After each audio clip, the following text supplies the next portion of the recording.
Hello and welcome to our July 17th tutorial for World Watercolor Month. The prompt for today is chair, and so this is a reference photo I'm going to use. If you have a chair that you love in your life, you can use your own reference photo, but you're welcome to use mine as well. So go ahead and take a screenshot if you'd like to use this reference photo. Now, if you want to sketch this on your paper and do your own sketch, you're welcome to do that. I want to show you a shortcut to creating a sketch if you have a drawing that is going to be a little complicated. I think the way some of these things line up may make this a little challenging. So what I'm going to do is make a tracing. You can do that by printing out. I just printed on regular old printer paper my reference photo. It's in black and white, and it's about the same size. I cut it down. This is just regular printer paper, and so I cut it down to make sure it fit on my surface of my paper, and it does. And so the next thing I'm going to do is flip it over to the back. Now I have a pad of paper here, and that's because this gives me a nice surface. My table is a little rough because it's got some wood grain in it. But just if you want to grab the back of something like this, the back of a pad of paper, that works really well. And then what we're going to do is we're just going to color the back of it. I've got an HB pencil here, and I've got it pretty sharp because this uses a lot of lead, and you're going to see how the pencil is going to be dull by the end of it. And we're just going to color the back. And I'm going to kind of pay attention, making sure that I get all of it, all of what I'm going to trace. I don't need to go edge to edge because I'm not going to trace the things that are in the background of this photo. I just want the outline of the chair. And we don't even have to trace every detail necessarily. A lot of times I don't, but I just use this just to make sure that my perspective and shapes are just right. When I'm doing something that's natural, I think there's some leeway when something isn't exactly perfect, as long as you have a general, like your perspective is generally good. But when you're painting an object like this, those imperfections in your drawing, or not imperfections, but like incorrect perspective and incorrect angles and lines and shapes, they're just more obvious. And so sometimes I'll take this shortcut because it just is, it gets me painting faster. If I'm doing a finished painting, I try to do my own sketch, and sometimes what I'll do is I will sketch on a piece of paper, not my watercolor paper, but in a sketchbook, and I'll really mess with it to get it just right. And then once I have that done, I'll copy it on a piece of printer paper like this, and then transfer it to my watercolor paper. So still my own sketch, but transferred because I don't want to muck up my watercolor paper by drawing and erasing and drawing and erasing and drawing and erasing.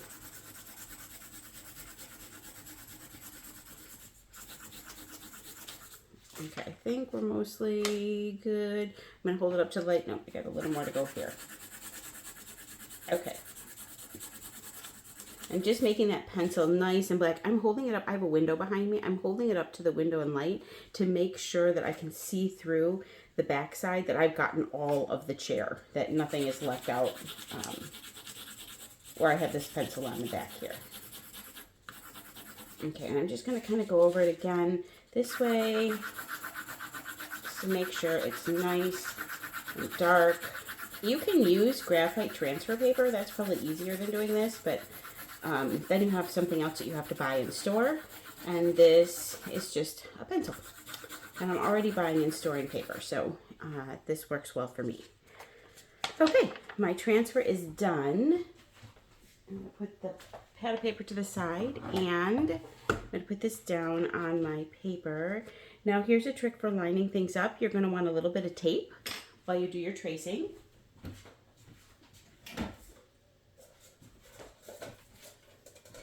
I'm grabbing a tape roll. Okay. And in order to make sure that you're, I'm going to take,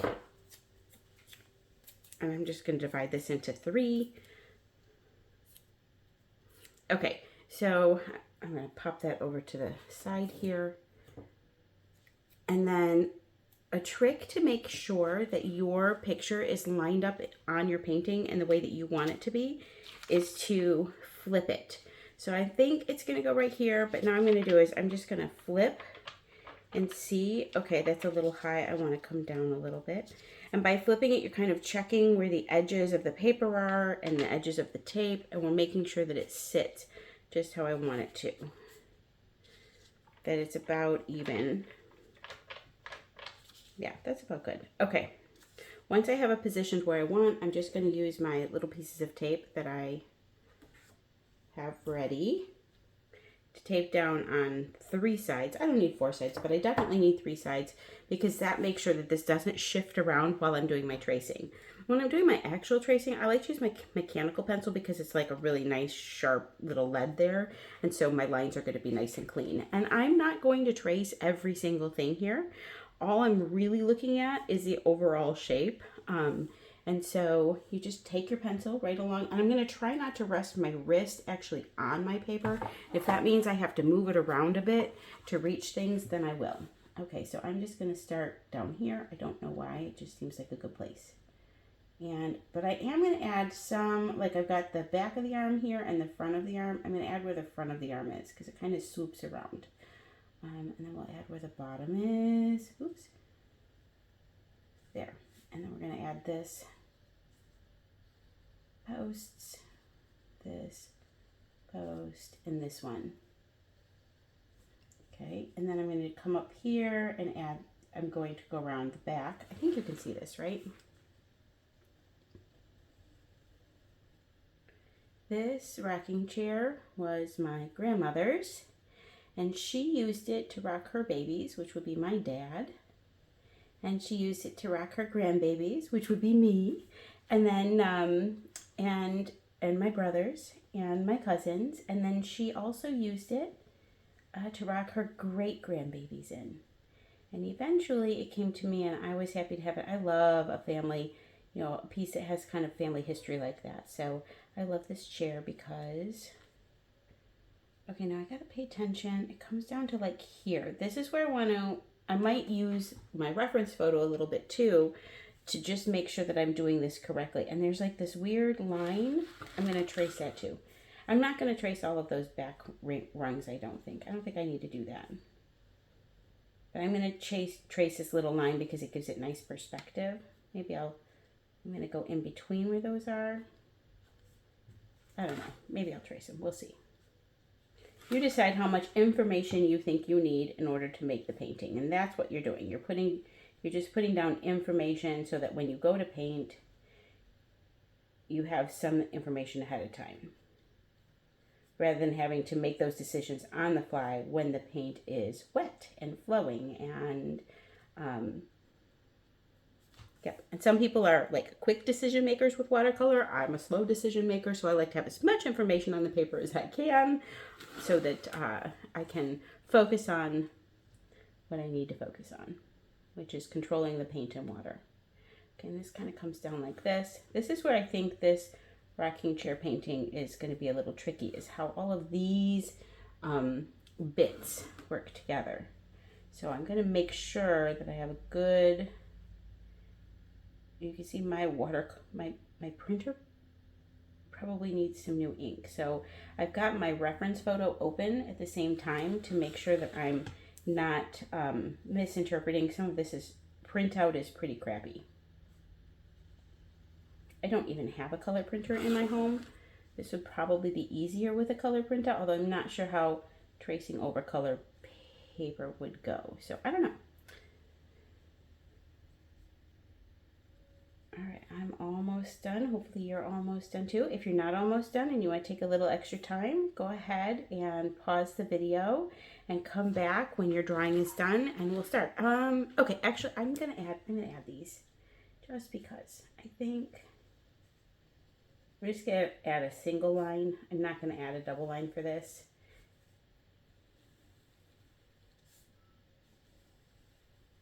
Because they kind of bend a little. Now I know my spacing is right. All right. Now, before I untape all of the corners, I've got my 2 tapes up at the top and I've got my tape at the bottom. I'm just going to kind of fold it up and make sure, oh yeah, see all of my drawing transferred over. It's all on here so that I feel comfortable taking this off. This gives me an excellent start. I'm going to put this to the side and I don't need my pencil and eraser. The lines are light enough that I don't feel like I need to darken anything. I don't feel like I need to lighten anything. But if some of your lines are too light or some of them are too dark, you could handle that. Now, actually, What I do see is that I missed this kind of mist. I think I forgot to draw one of these lines. So I'm just going to bring that down. There. I'm going to bring these down right here. Okay. All right. I feel really good about that. This little teeny line in the chair is going to be really hard to preserve. So if I have to go back in with a little whitewash or a little colored pencil afterwards to preserve that, I can. I think I'm not going to work too hard to try to keep that little tiny white thin line that is there. It helps develop the shape, and so, but I'm not gonna be upset if it doesn't show up in you know, like if I cover it up with black paint. I could use masking fluid, but I think that that's not necessary. A colored pencil to put that little bit of detail back in after the painting is dry is sufficient. All right, I'm just gonna pop up here and make sure that everything is in the view of the camera. All right, do we look good? Yep, I think so. I think you can see everything. Let's zoom in just a little bit. I'm gonna adjust. And now let's start painting. This is the fun part. Oops. You hear me climbing up and down on a little step ladder in order to get everything in place there. Okay. Because I have a little tripod hanging over my desk. Maybe I'll take a picture of that sometime because it's kind of funky. Anyway, let's get started with the rocking chair background first. The rocking chair is mostly black. I'm going to avoid painting on top of the arms and the seat and stuff like that, but if I paint where these black rungs are, I'm going to be okay with like painting over the top of them for the background. And so there are some windows here, and there's a floor. We're not going to paint that in. We're just going to give it we're going to suggest it, but we're going to suggest it in a simpler way. We're not going to suggest the windows. We're just going to have a wall in the background here. And I'm going to use this. So I'm going to use the same similar color. So I'm going to grab my, this is raw umber, and I'm going to mix it up in here. If it gets a little grayed out, I've got a lot of going on. I was painting a cloud picture, and so I have a lot going on my palette here. I'm not going to clean it out because I kind of like that dirty greenish gray color. That's perfect. Okay, so I'm just going to, and I'm gonna in the photo it's sitting in a corner. We're not gonna, that's more complicated than it needs to be. So about halfway where the seat is, I'm gonna come like this, and I'm just gonna paint up. I created that little line. I'm gonna avoid the top of the rocking chair if I can.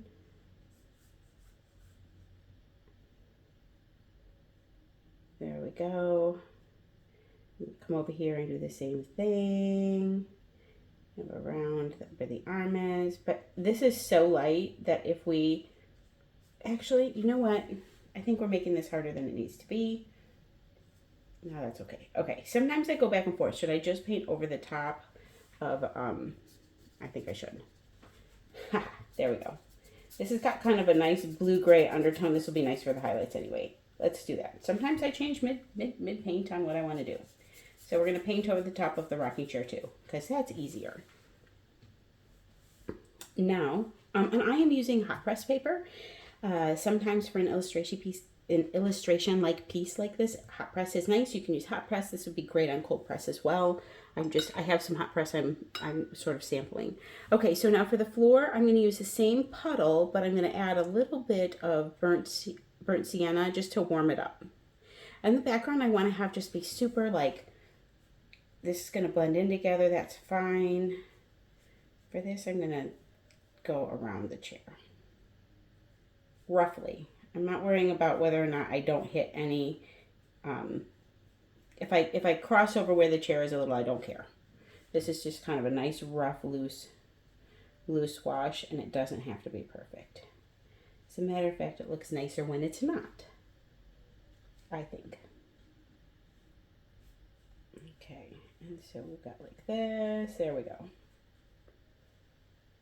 And this is about where this stops. Okay, so I kind of, there. And this is blending together, and I'm going to get little water blooms there, and I think that that's good. It just makes the background a little interesting. There is a darkness underneath of the chair that I've got all this blue that's already on my palette. You can mix some blue in if you want to. So I'm going to do a little bit more of the brown. There we go.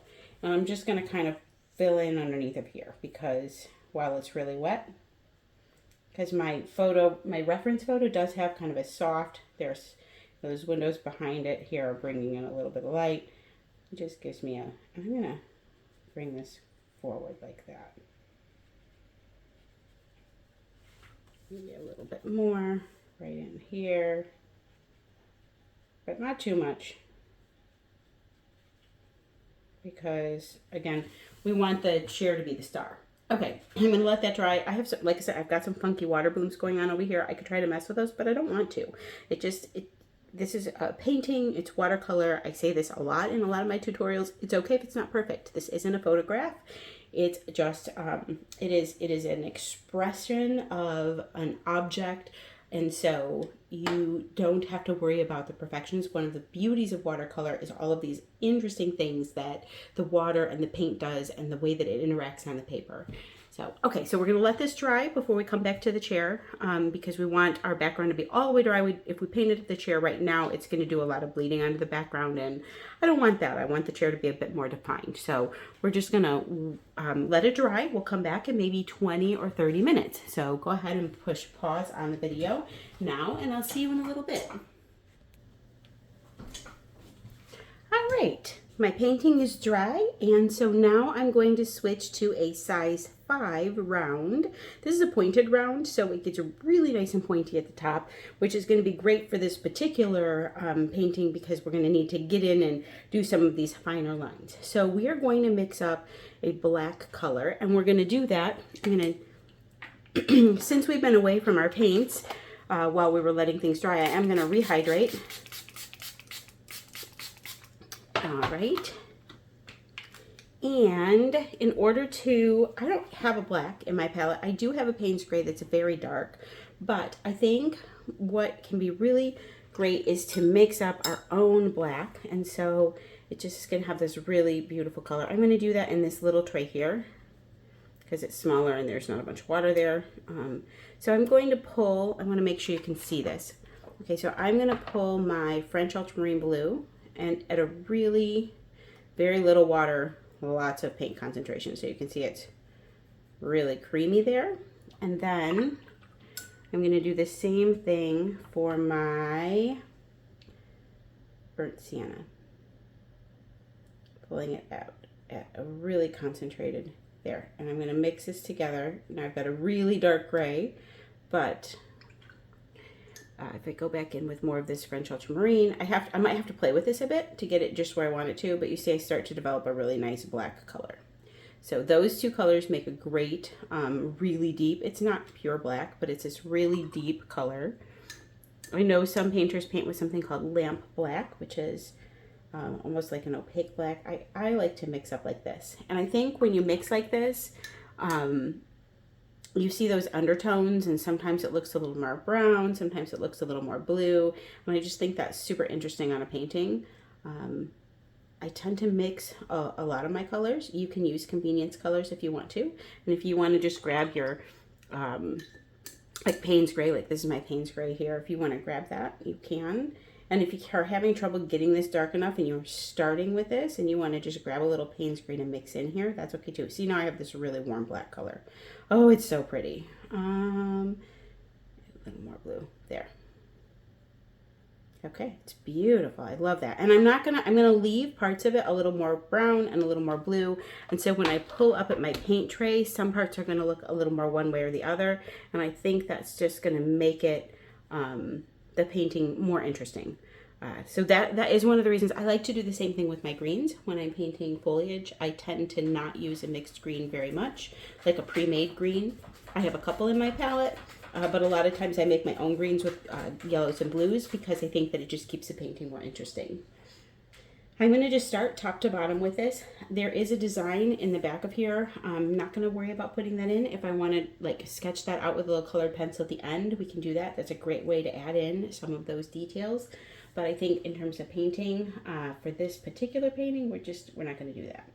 So I'm just going to fill in. Now remember, when you fill in, you are trying not to overbrush it too much. Right, and so I'm just going to try to pull the paint very smoothly into that space. And if I have a little bobble, that's okay. We're not going to worry about that so much either. And so we're going to come down and around. And you'll notice what I'm not doing is outlining and then filling in the outline, because you end up with some really funky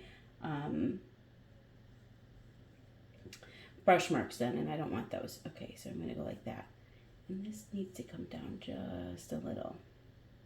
All right, I'm going to try really hard not to overwork it. It's super easy to overwork paint. I'm going to add a little more blue to my mixture, because coming down on these rails, I want them to be a little more bluey. I'm going to tilt my paper, so hopefully you can still, I'm going to leave it like this.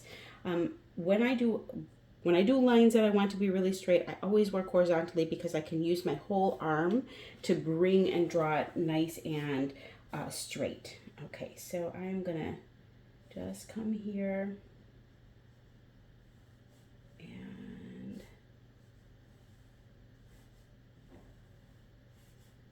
try to kind of keep a nice even line. And if you'll notice, I left the arm right here. And it's just to create a little bit of separation. In the photo, it's very continuous actually, but by doing this with the paint, I just leave a little space. So when I go back and paint that arm, even though there isn't a space between the two in the reference photo, I'm gonna leave a little space there, because it just creates this like visual separation, like, oh, this is kind of that rail or the back, and then this is the arm that comes forward. So we can do that in watercolors, just like, you know, play with things a little bit. And so I'm going to do the same thing here. I'm going to really look at my drawing. This is where my arm starts, and it kind of comes off. So I'm going to just leave my spot there, and I'm going to work my way down, because I like going down better than,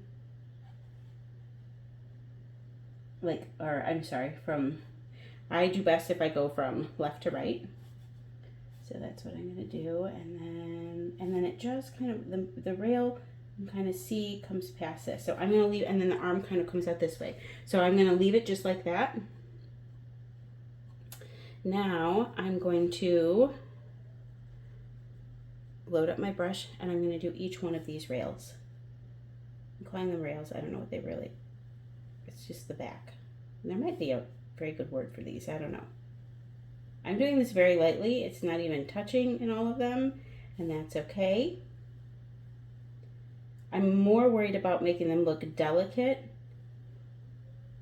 and having a nice smooth line than I am their exact location, you know, or if I've got a little space here, that's okay. This is where we're working on a painting, not a photo.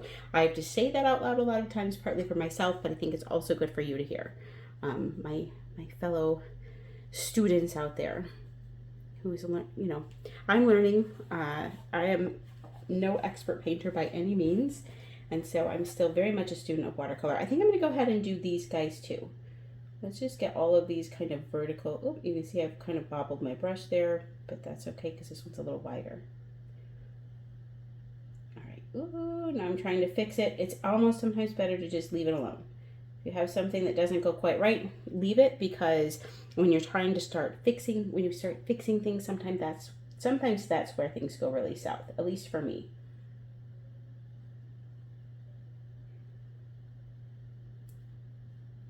All right, and then I've got a few rails down here.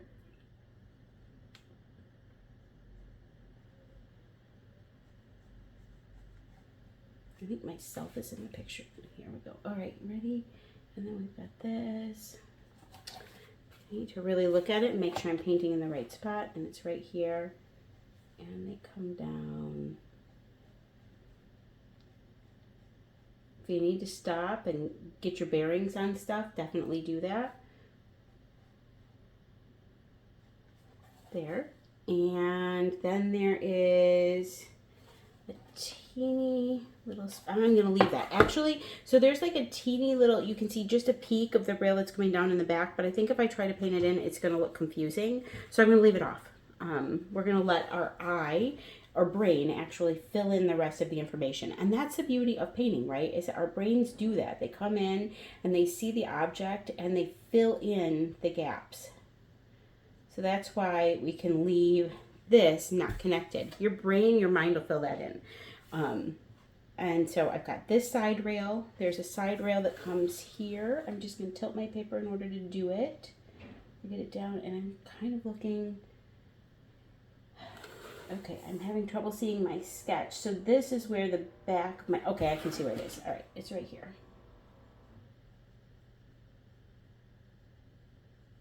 Okay, and then I have another one here.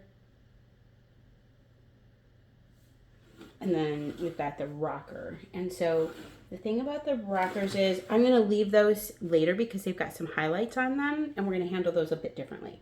Okay, so right now we have a good amount of our rocking chair painted out. We're going to let this dry because we're going to go back in and paint the arms, the seat, and the rockers. And there's these little bits of highlight glinting on them because the light source is kind of coming down kind of at it both ways because we're surrounded by windows, but it's really coming from the top more. And so these things are in shadow. And so we're going to want to do these little tiny highlights around here. And I think it'll be easier if this dries all the way.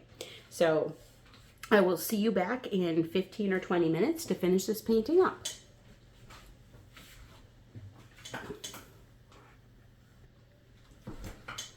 Okay, your painting should be dry. What we're going to do next is, if you look at the reference photo, wherever the light is shining, so like the tops of these arms, the top of this seat, and then parts of these rocking rails, there are highlights. It's lighter. And so we're going to use a soft blue-gray in order to create that, and we're going to paint this all in just that like solid soft blue-gray. We're not going to try to work the highlights at the same time. We'll do a little bit of charging where we tip some paint in, but for the most part we're going to just let this dry and then come back and do our final layer of shadows.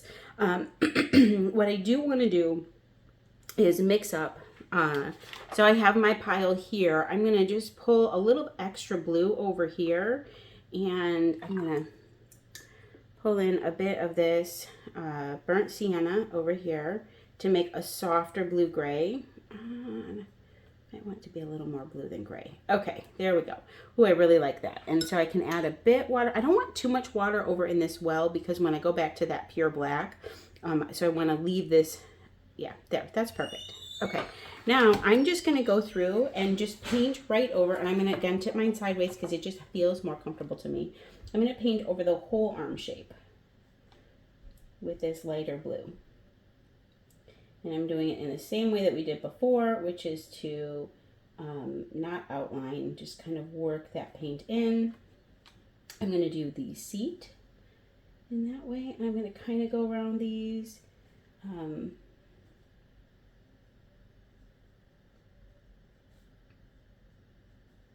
There we go. And once I have that, I'm going to take my brush. I'm just going to sort of swash that paint in there. And we want to move kind of quickly so that we don't have anything there. Okay, now one thing about this, we've got our chair here, right, is that there is some shadowing to this side. So while this paint is still wet, I'm going to pick up some of that original black blue, and I'm just going to come in here, and I'm just going to I'm just going to bring some of it here, right? I'm going to add a little bit more of the, there. Now I've got some of that, a little bit more of that blue-gray that we just mixed up in here. And now for the final coat, I'm going to use my brush with very little water, but just a little bit of water to soften that out. And now I've created this nice little shadow.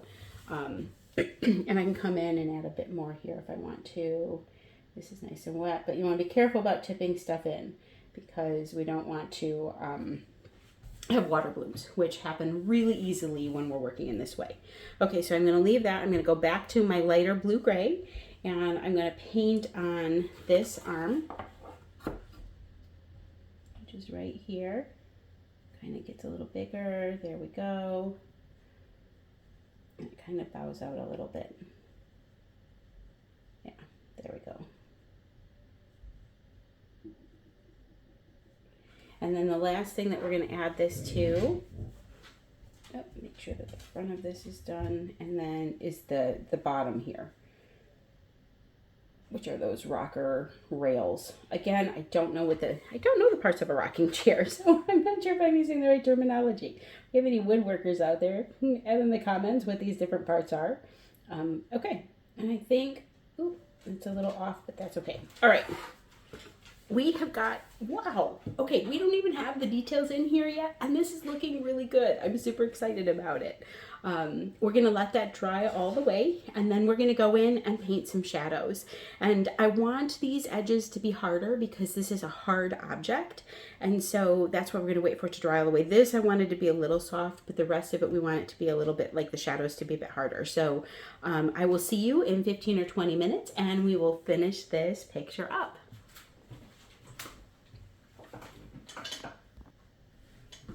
Okay, we are ready for the detail work. Your painting should be nice and dry. If it's not nice and dry yet, go ahead and put the video on pause a little longer. You want to make sure that your paper is all the way dry before we start this next stage. Now, I'm going to continue using my size 5. I love these. These are Da Vinci Maestro, and these are the Series 35 brushes. They are made with Kolinsky sable. Which is an animal product. If you don't use animal products, there are some great alternatives out there. These are the brushes that I paint with almost exclusively. And one of the reasons I like them is because they have this really nice big belly. That's this part of the brush. But then they come to a super fine point. So I can use a size 5 and carry a lot of paint and water when I want to, or I can use just the tip of the brush and get some really fine detail work. I have these in a size 6, a 5, a 4, and then I have a very small rigger brush that's a size 1. And almost 95% of my painting is done with those 4 brushes. So this is not supposed to be a commercial for these brushes, but I just want to let you know, if you have a really fine tipped brush, then such as mine, then continue using it. But if you don't, go ahead and get out a detail brush, some kind of a rigger or a smaller brush, because we're going to want we're going to do some detail work next. All right. We're going to use our mix, but I'm going to refresh it a little bit. This mix, because we want to go back to a really nice dark color. I'm going to add some blue back into here. Rinse my brush so that I don't contaminate my burnt sienna. My paints get a little contaminated, but I do try to keep them kind of not contaminated. You have to rehydrate your paints. Go ahead and rehydrate them if your paint isn't coming out nice and easily. Oh, that's way too brown. So I'm going to go back in and just, play with your mixture. Again, if you want to just pull from your palette and use, like I have a Payne's gray that gets really dark, you can do that. You don't have to mix if you don't want to, but I want to show you what I'm doing in case you want to give that a try. I should do a video on color mixing because I really, really enjoy the process. It's part of what I love about watercolor. Okay, ooh, there we go. That's where we want it. Okay. Now, what we're going to do is go in and give some dimension. I'm going to turn this sideways again. I'm going to make sure you can, I'm going to just take a peek up from my camera view here. Yep, okay, I want to make sure you can see everything. I turn my paintings and move them around however I need to in order to be successful. Okay, so now let me just show you. The top of the arm is here and the side of the arm is here. And the top of the arm is it's highlighted. So what we're going to do is just paint in the side of the arm. And what I'm going to start at the round part and I'm going to be really smooth about it. And I'm just going to leave that highlighted part.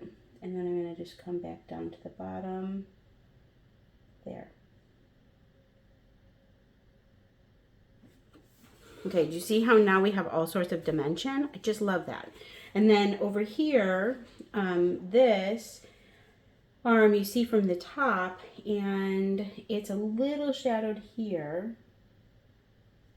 but not a lot. But then it's very shadowed here because this is where the front of it, you see how it kind of rolls down? So that's what you're seeing here is the shadow of that rolled arm coming down, and it's got kind of a curve here. Okay, and we're going to leave it. We're not going to be super picky. We're going to leave it a little on the looser side. Okay, now this has kind of a turned spindle. I decided when I painted this I'm not going to add that turned spindle because I think it's simple. But if I wanted to, I could go back in and add a little, like a little ball here, and I could kind of thicken that out. I'm leaving it alone. We're going simple. And then the other thing is these rails. So I'm going to turn my paper sideways. This side is a bit more highlighted than this. This is a little darker. So on this side, we're going to bring our paint down along the bottom, but the top of that rocking chair rail is highlighted. So we're going to leave it like, we're going to leave that in the light color. Do you see how that works? Oops. Okay. So we've got just a little bit of highlight going on. Now there's kind of a back. We're going to go in and create a really fine line on the other side after this is all dry. And that's going to be a detail that you can do with black pen if you want to, if you're not confident with your ability to make a really, really fine line with your paintbrush. Okay, so let's look at this guy. So this guy has some shadow on the front like that, right? And so does this. It's kind of shadowed on the front where it comes around. Okay, and then it's got a shadow. It's a little bit lighter. So the whole thing, I'm gonna dilute my paint out a little bit. I'm gonna just kind of pull some of the paint out so it's a bit lighter because it's not as black as the other areas, and it kind of comes in two stripes. Like we've got a darkness here, but it's not all the way dark, and then it comes in here. So there's kind of a little highlight there. I'm going to leave it there. And then it is a little darker to the, like right here. So I'm just going to add a bit of paint in there and a bit more paint in here. There. And do you see how that creates kind of an illusion of being a darker kind of shadowy area? Okay. Now, the other thing I want to work on is this seat a bit. If you are happy with your painting and you want to stop here, because this next part is going to, we're going to do some of the shadows of these rails, these railings on this seat, and this is going to be a little tricky. Actually, wait, before I do that, we have one more place that is in shadow, and that's right along the front. So we're just going to kind of bring it straight down, and then we're just going to bring our paint this way. Right, because where this edge is in shadow. And this is a little darker over here, so I'm going to actually grab a little extra blue.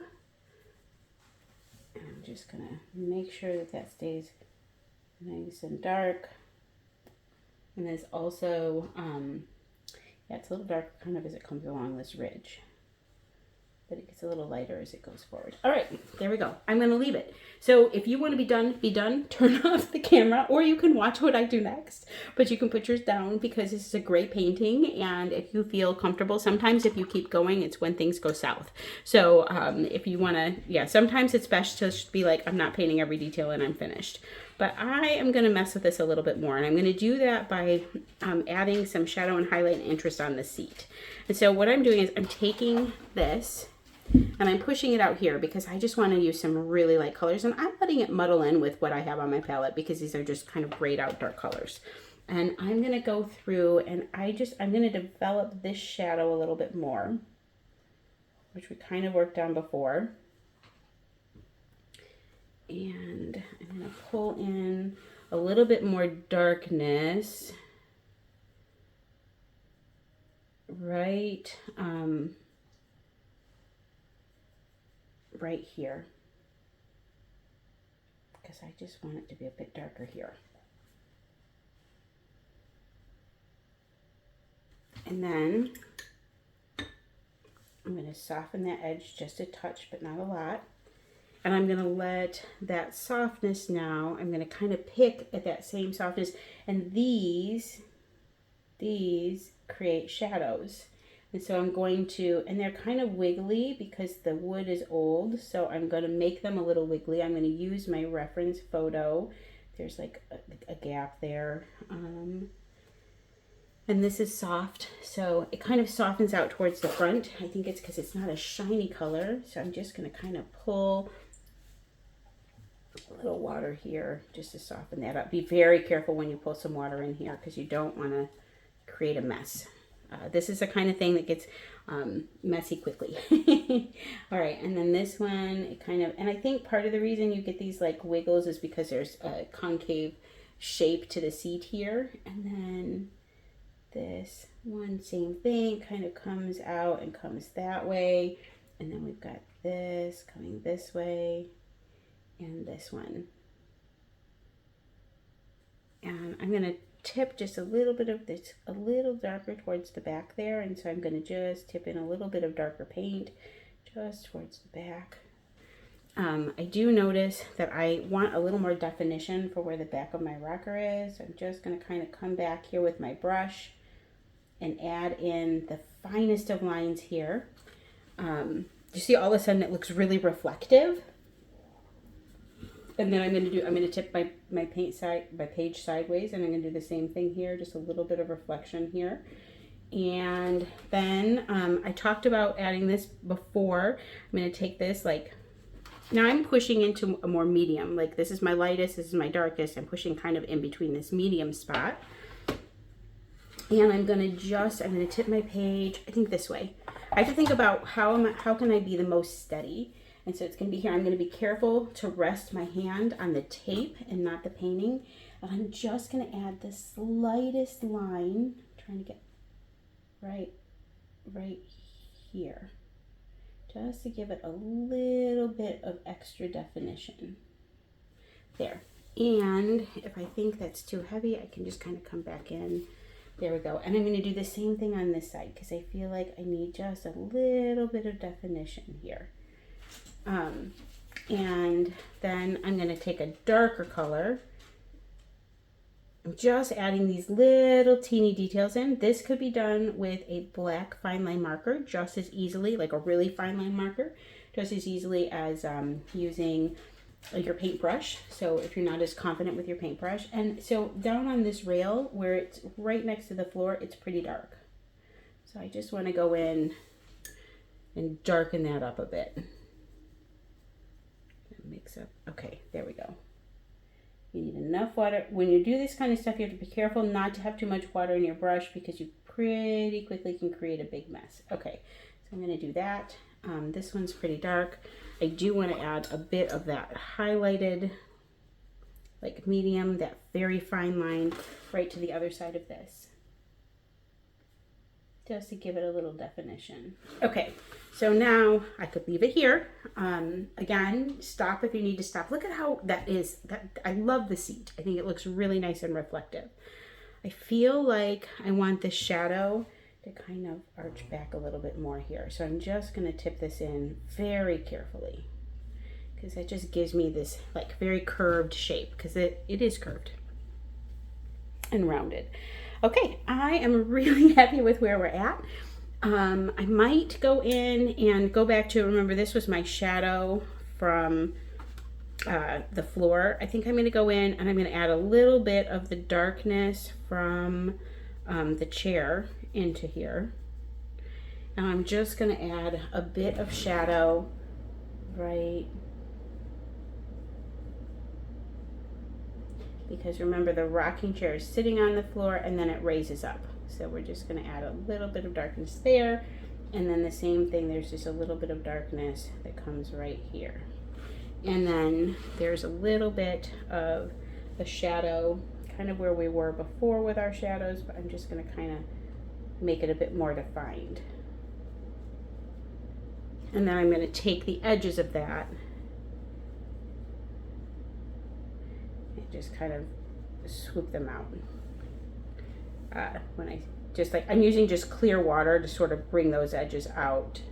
And it's like, it's an interesting shadow because it's got like this darkness right here from the shape of the chair.